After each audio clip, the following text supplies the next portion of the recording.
Hello and welcome to UPL Insights, a digital media series from UPL led by our friends, colleagues, and experts across the world. In this series, we bring together leaders in sustainable farming, food systems, and climate resilience to explore the challenges and developments defining the global agricultural landscape today. My name is Surabhi Kothari, and I'm based at UPL's headquarters in Mumbai, India. But today, I'll be speaking with different UPL representatives from different geographies across UPL's global network to discuss a commodity to which we all depend: rice. Rice cultivation is significant for local farming communities, for national economies, and for global food security.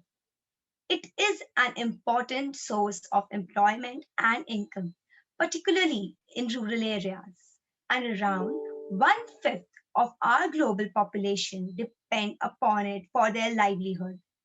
It is one of the most widely consumed grains in the world and the staple food for more than half of the world's population, belied upon over 3.5 billion people for 20% of their daily calories.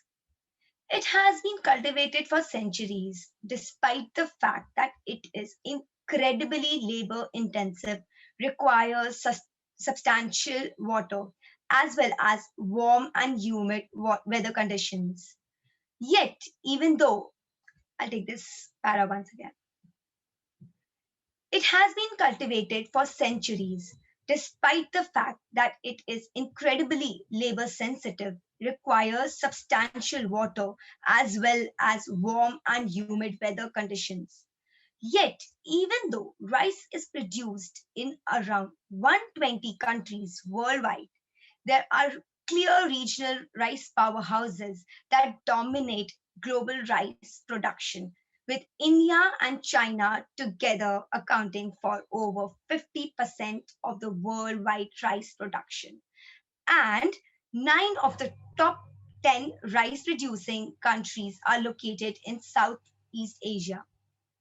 Beyond their favorable climate conditions and fertile land, what else is the source for this region's rice supremacy? What practices, expertise, technologies, and innovations can they share to realize the potential of the rice sector in other markets? Empower rice growers worldwide, lower carbon emissions, achieve worldwide self sufficiency, and secure our global food future. What solutions and successes can we take from one market and apply in another? At UPL, we are also strong believers in the power of collaboration to share ideas, insights, practices to deliver lasting change for farmer communities, food systems, and global agricultural landscape. So, on that note, I'd like to introduce our guests, each of which play an important role in UPL's major rice markets: India, West Africa, and Southeast Asia. Firstly, we have Roop Basant Nagar, Techno-Commercial Services Lead in India. Roop has 18 years of research and development experience and has been with UPL Product Development Team for over 3 years working on a variety of innovative product launches for the India market. Also joining us today is Randy Gustaman, UPL's Country Technical Development Lead for Indonesia. Randy has been closely involved in the rice sector for several years, working directly with farmers to understand their pain points and responding with a range of innovative inputs and technologies. And finally, we have Abdoulaye Kabore, Rice Development Manager in West and Central Africa. Abdullah has 18 years of experience in agricultural development and works to connect UPL and Advanta with rice entities to facilitate access to our integrated offer of high quality rice seeds, crop protection, and nutrition solutions to unlock productivity and potential. Thank you to our guests. So I'd like to start with you, Roop.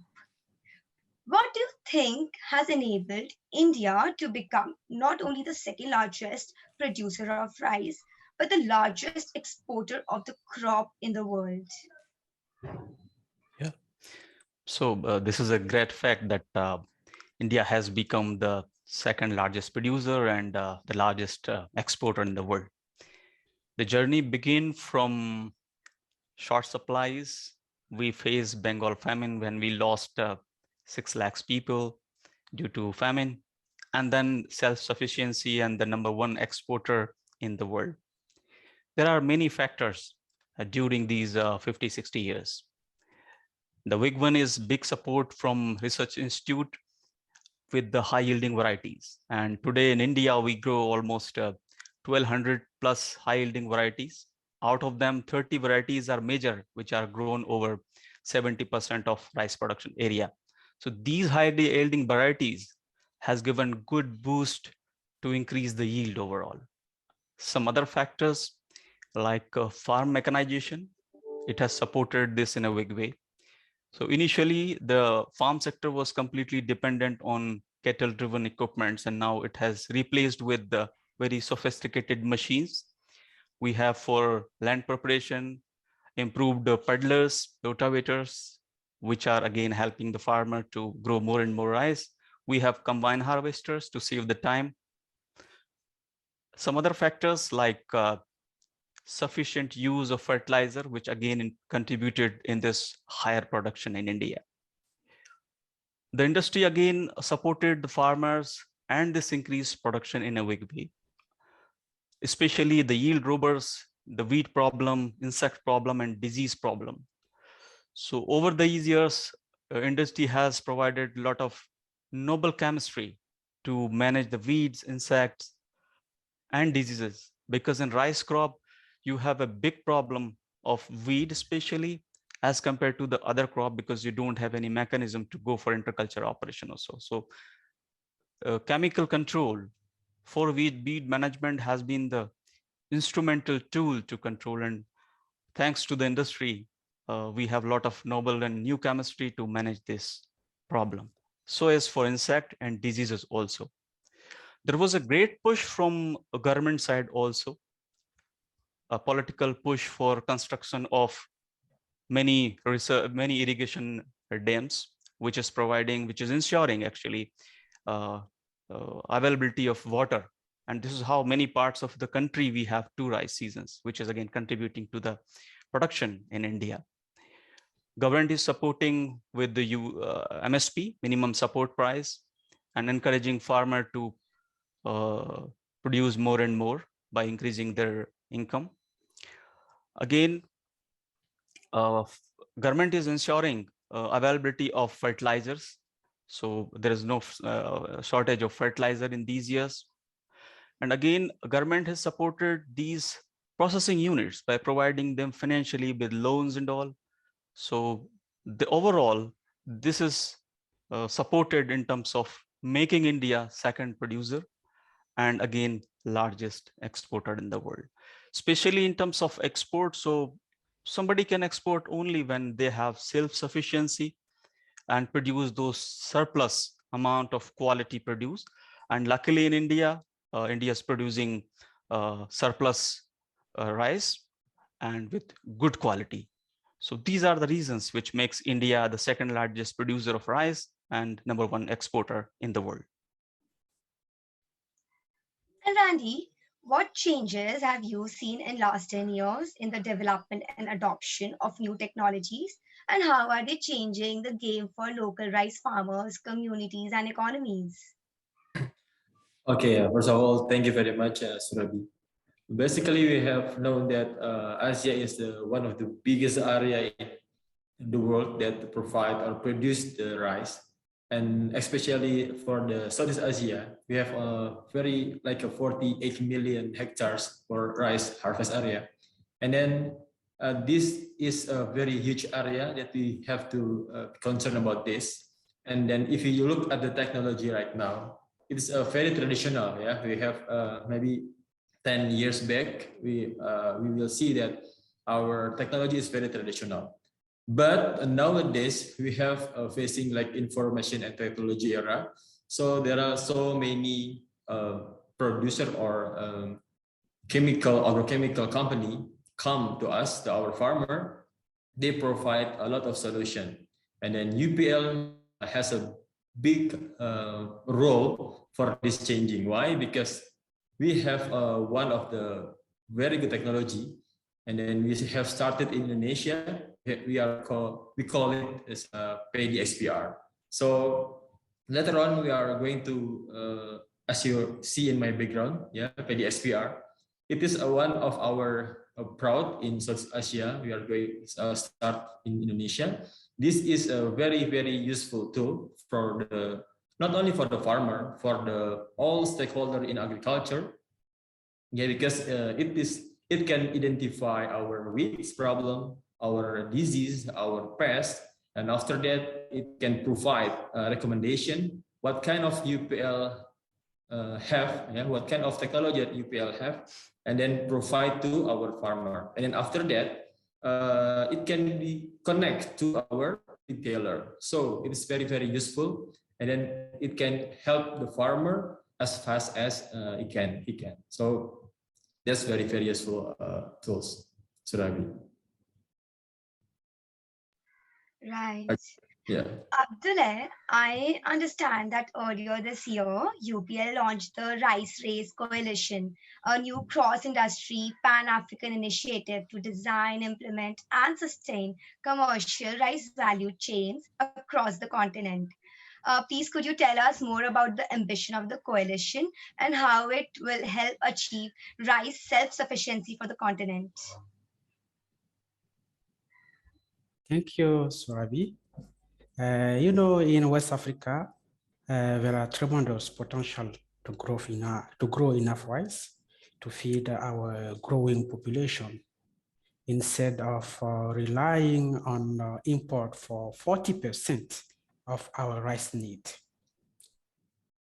And UPL, through our DSCO, started an initiative, a rice project, West and Central Africa Rice Project in 2019 with the Alliance for African Green Revolution in Africa to support rice production and food autonomy across West Africa. So we are targeting to double the yield on 600,000 hectares across a couple of countries, major rice producing countries in Western and Central Africa. At UPL, we firmly believe in the power of partnership. So this year, we launched the Rice Race Coalition, and this is meant to invite leaders from the public and private sector to join our efforts to solve the value chain challenges and accelerate Africa rice self-sufficiency.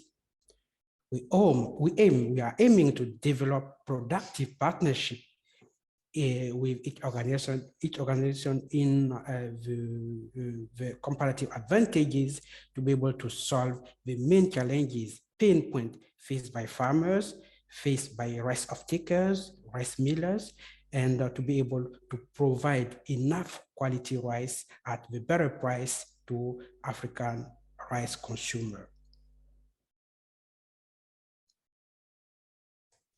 Thank you. Thank you.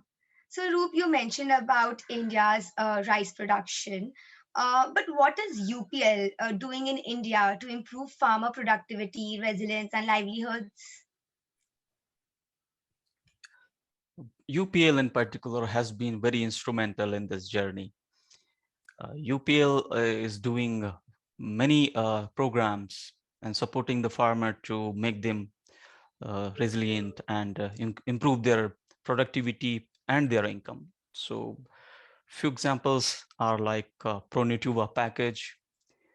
This package helps farmer to go with the programmed approach in a particular crop where they have a full guidance from the UPL and the products, and they get a schedule because it is important for a good yield to achieve, to have a schedule for applying different inputs.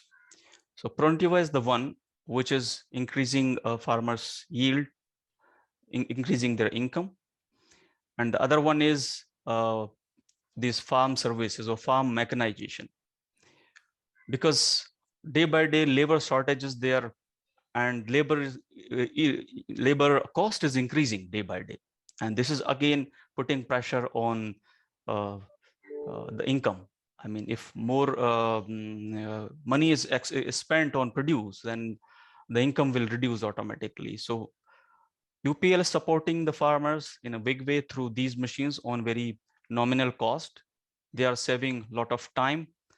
The quality of spray is very nice, and they are saving a lot of money on these operations. UPL is the company which is providing very quality products at very affordable cost. So again, reducing the cost of production, for the cost of input for the farmer. And this is how it is happening because of the local manufacturing. And all the producers are comparatively very cost effective to the farmer. Thus, it is supporting the farmer in a big way. Some unique programs by UPL, like residue management in North, because farmers are facing a lot of challenge in terms of managing the rice residue after harvest. And UPL is working in collaboration with ICR, which is Indian Council of Agriculture Research, to manage this crop residue rather than burning it and creating pollution.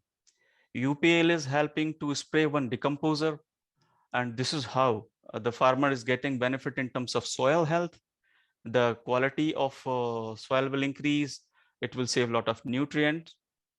And again, the main problem of pollution is getting mitigated by this. So this is a great initiative by UPL. There is another initiative by UPL, which is helping the farmer to teach them how to grow the rice with less water and how to reduce the carbon emission, which is a big thing for rice growing areas. So overall, UPL is the company which stands with Indian farmer to increase their productivity, reduce cost of production, and help them with quality products overall. Right. What are the main challenges of facing rice growers in your region, Abdoulaye? Thank you, Surabhi. I will touch base on the two main challenges. The first one is poor availability and accessibility to quality rice seed with high growth potential, resilience to remain biotic and abiotic stresses. We have drought, flood, and iron toxicity, rice yellow metal virus blast, but also that have rice variety that have good cooking and palatability attribute to be able to have sufficient market demand. So at UPL, we are working identification of very suitable OP variety production and distribution to farmers. On the other end, we noted also that in Africa, there is very low level of hybridization, less than 1%. And yield are selling around 2.2 metric ton per hectare. This is very poor and the lowest in the world. So we think that hybrid rice technologies will be the game changer to unlock productivity and profitability and able to realize the continent rice sufficiency agenda.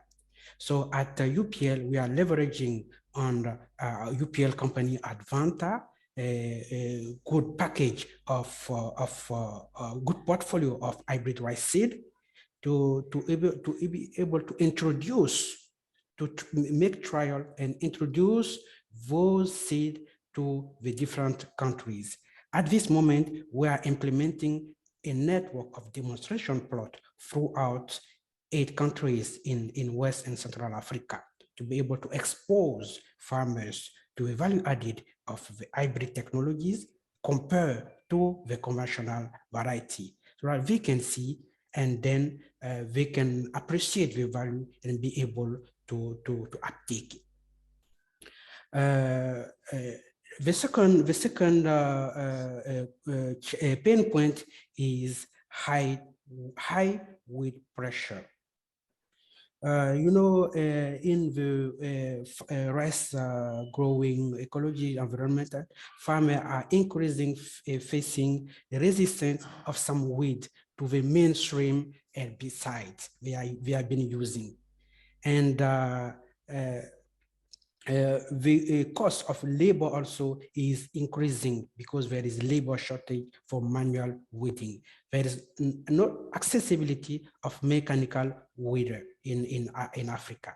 So farmers are mainly relying on herbicide to be able to effectively manage weed. So at UPL, we introduced an innovative propanol-free herbicide that is called Cresal. It's very propanol-free and also very flexible in terms of application.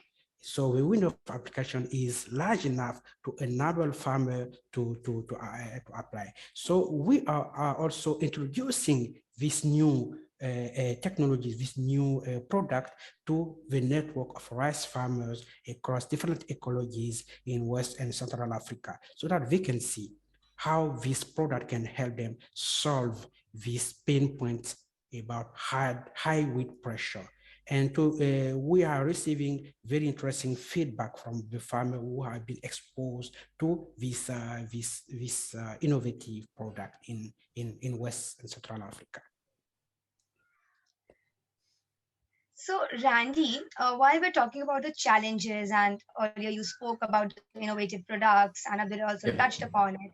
How are these digital tools helping the rice sector meet the needs of our growing population, which is estimated to reach almost 10 billion by 2050?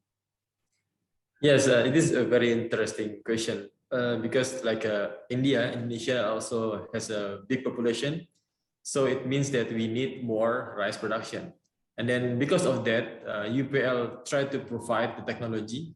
And then we have known that now is an information technology era. So there are so many, or we can say huge information spreading in our media, in our phone, in our laptop, in our TV. So it means that we need to have, we need to find proper or right information that can help us in our agriculture.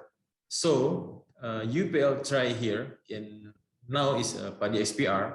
Here we try to provide the best solution, the best information to the farmer. Not only farmer, all the student, the researcher, and then it hopefully it can attract also for the millennial generation, X generation, Z generation. Because why? Because nowadays agriculture is not really attractive for them, right? So hopefully with this kind of digital tool, maybe like a Y generation or X generation, they are really used to have a smartphone in their hand, and then maybe we can like change the game with this useful application, right? So with Paddy XPR, they can also learn about the paddy, how to manage our paddy field with a good production, how to manage our field clean from the weed. So this is very useful app, and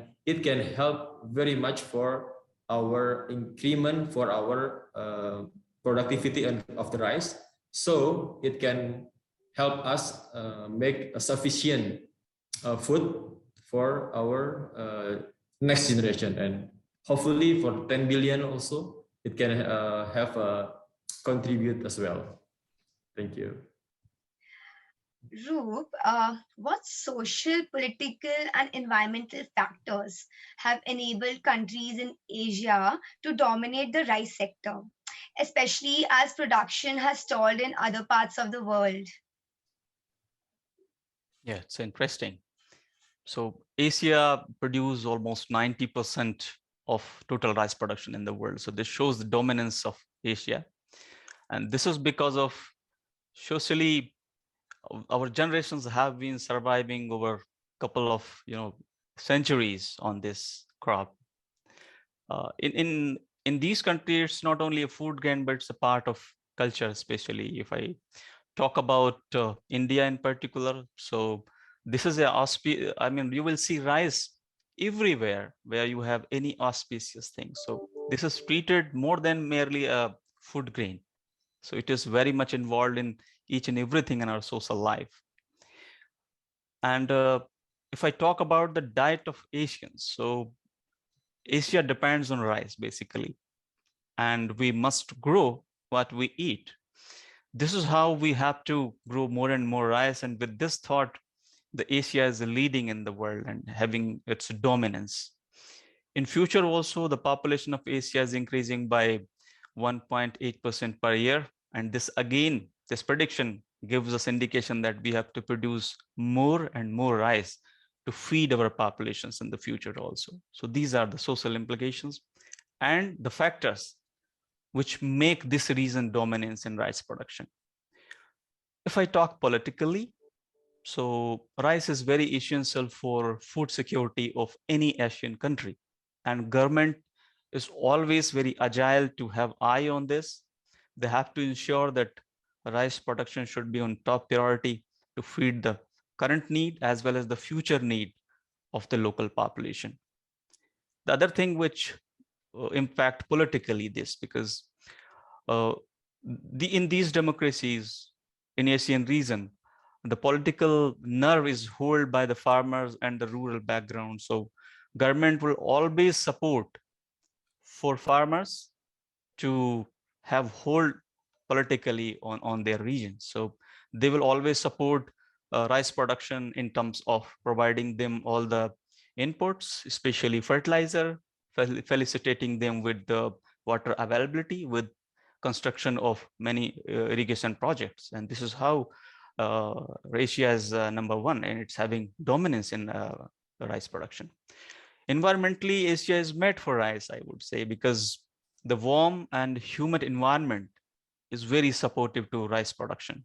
And especially countries like ASEAN and southern part of India, we have even 2 or 3 rice seasons, predominantly 2 seasons. So this is how environmentally this is very suitable. So in short, if I say uh, human is a machinery, so rice is a fuel for Asian population. Thank you. Having said that, Abdullah, how can the private sector support governments and establish meaningful PPPs that help further the agenda? Okay. In Africa, many countries have successfully developed the multi-year rice sector development strategies. And for this, more private sector involvement to realize this strategy are encouraged. So at UPL, we were able to meet high-level authorities. In Africa, in West Africa, we met with 5 ministers of agriculture, and I even signed MOU with some of them.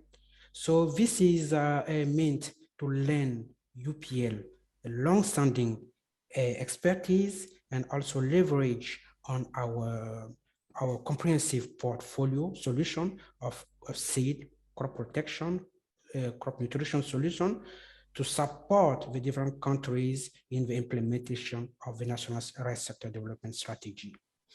How we are doing that? We are doing that through integrated rice offer, working with the stakeholder. Let's take a rice miller, rice off-taker with a network of farmers who are supplying them, to be able to facilitate farmers access to quality seed, quality crop protection, and quality crop nutrition solution, but also training to be able to apply efficiently those products. At the end of the day, they will be able to unlock productivity, profitability, and they will be able to provide enough quality and quantity of rice to those rice millers who are, many of them are unable to operationalize their line for even 4 or 5 months a year. So for this partnership, we are equipping farmers with the right knowledge, giving them the right input to unlock productivity, production, profitability, and at the end of the day, enough quantity of rice. Millers are having enough quantity of rice to be able to operationalize the line throughout the year to create more job and be able to, at the end of the day, to provide to consumer good quality rice.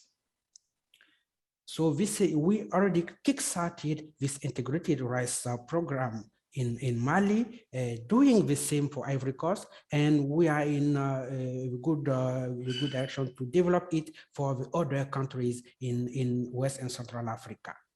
So this is how we are working with different governments, but also with a different private sector, the rice hub, rice off-takers, rice millers, and reaching the network of farmers, developing a sustainable sourcing relationship, and to be able to provide quality product to the end market, to the consumer. So, Randy, since you have been leading projects and initiatives regarding digital tools and innovative products at UPL, what policies and technologies would you like to see in the next decade that will help the rice sector to prosper and thrive? Okay, first of all, we have to understand that during this pandemic, agriculture is one of the sector that can still there, yeah, and then increasing. Why? Because whatever we have, what condition we have, people still need food, right? So I hope government realize with this kind of condition, so government can have many programs, or yeah, I say many countries from the governments can have like more technology or more what we call it, motivate us as the young generation to give more ideas to provide the technology for agriculture. And then also for the drone application. Maybe you have known about this. Drone application is now booming in Southeast Asia country. Wherever in Southeast Asia country, drone is coming. Especially for Indonesia also, we have drone application. But maybe some countries don't have any proper rules, yeah, how to make or how to use this kind of drone, yeah, because some security reasons, something like that. So hopefully at future years we have proper rules how to get the drone, how to use the drone, so farmer will have proper and good or methodology for doing his cultivation.